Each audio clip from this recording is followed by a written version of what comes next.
A reading from 1 Samuel, chapter 9. There was a man of Benjamin, whose name was Kish, son of Abiel, son of Zeron, son of Bechorath, son of Aphirah, a Benjaminite, a man of wealth. He had a son whose name was Saul, a handsome young man. There was not a man among the people of Israel more handsome than he. He stood head and shoulders above everyone else. Now the donkeys of Kish, Saul's father, had strayed. So Kish said to his son Saul, "Take one of the boys with you, and go and look for the donkeys." He passed through the hill country of Ephraim, and passed through the land of Shalishah, but they did not find them. As they passed through the land of Shalim, they were not there. Then he passed through the land of Benjamin, but they did not find them. When they came to the land of Zuph, Saul said to the boy who was with him, "Let us turn back, or my father will stop worrying about the donkeys and worry about us." But he said to him, "There is a man of God in this town. He is a man held in honor. Whatever he says always comes true. Let us go there now. Perhaps he will tell us about the journey on which we have set out." Then Saul replied to the boy, "But if we go, what can we bring the man? For the bread in our sacks is gone, and there is no present to bring to the man of God. What have we?" The boy answered Saul again, "Here, I have with me a quarter shekel of silver. I will give it to the man of God, to tell us our way." Formerly in Israel, anyone who went to inquire of God would say, "Come, let us go to the seer." For the one who is now called a prophet was formerly called a seer. Saul said to the boy, "Good.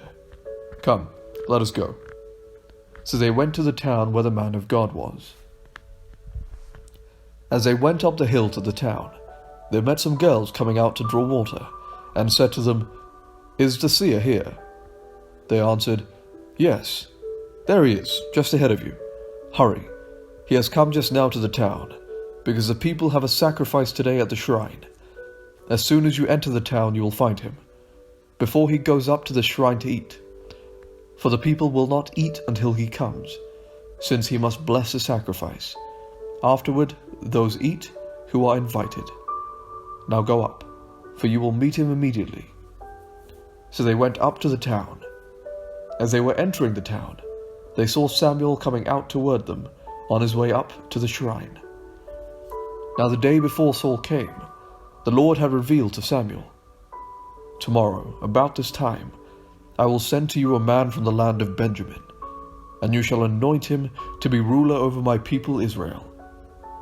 He shall save my people from the hand of the Philistines, for I have seen the suffering of my people, because their outcry has come to me." When Samuel saw Saul, the Lord told him, "Here is the man of whom I spoke to you. He it is who shall rule over my people." Then Saul approached Samuel inside the gate and said, "Tell me, please, where is the house of the seer?" Samuel answered Saul, "I am the seer.